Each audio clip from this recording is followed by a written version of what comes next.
প্রয়াত সিপিএমের সাধারণ সম্পাদক সীতারাম ইয়েচুরির বয়স ছিল ৭২ বছর। দিল্লির এইমস হাসপাতালে ভর্তি ছিলেন তিনি। ১৯ আগস্ট ফুসফুসের সংক্রমণ নিয়ে হাসপাতালে ভর্তি হন। দিনে দুবার ব্যবহার করো স্টপেজ ক্রিম আর নিজেকে রাখো evergreen. কেয়াশেড aroma therapy stoppage cream আর খুঁজে পাও নতুন আমিকে। নয়াদিল্লি থেকে সহকর্মী জ্যোতির্ময় কর্মকার রয়েছেন, বিষয়ে আরো জানাবেন। জ্যোতির্ময়, দেখো, কিছুক্ষণ আগেই এই খবর এসে পৌঁছেছে।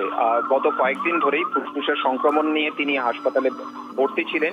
এইমসে তাকে রাখা হয়েছিল আইসিইউতে এবং গত কয়েকদিন ধরে তার অবস্থা অতি সংকটজনক ছিল।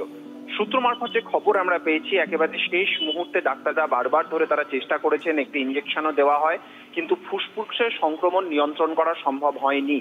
কিছুক্ষণ আগেই খবর এসে পৌঁছেছে সিপিএম এর সাধারণ সম্পাদক সীতারাম ইয়েচুরি তিনি প্রয়াত হয়েছেন এবং এই মুহূর্তে পার্টির সদর দপ্তর একে গোপালন ভবনে এক এক করে নেতৃত্ব এসে পৌঁছচ্ছেন।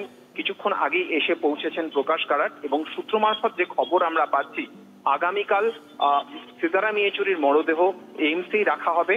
আগামী শনিবার দিন সীতারাম ইয়েচুরির শেষ যাত্রা এই পার্টি অফিস থেকেই শুরু হবে, কারণ যেহেতু দেশের বিভিন্ন প্রান্তে পার্টির central committee member, polit bureau member এবং তার পরিবার পরিজনরা দেশের বিভিন্ন প্রান্তে রয়েছেন, ফলত তাদের আসতে সময় লাগবে।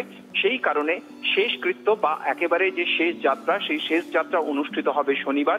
এবং এই মুহূর্তে যে খবর আমরা পাচ্ছি, কিছুক্ষণের পরেই পার্টির তরফ থেকে একটি স্টেটমেন্ট দেওয়া হতে পারে সীতারাম ইয়েচুরির প্রয়াণের বিষয়। অনেক ধন্যবাদ জ্যোতির্ময়। এর পাশাপাশি গোপালন ভবনে আজ সিপিএম এর সদর দপ্তরে দলের যে দলীয় পতাকা তা অর্ধনমিত রাখা হয়েছে এবং শেষ যে পাওয়া খবর তাতে রাজ্যের মুখ্যমন্ত্রী মমতা বন্দ্যোপাধ্যায় তিনি সীতারাম ইয়েচুরির প্রয়াণে গভীর শোকবার্তা জ্ঞাপন করেছেন।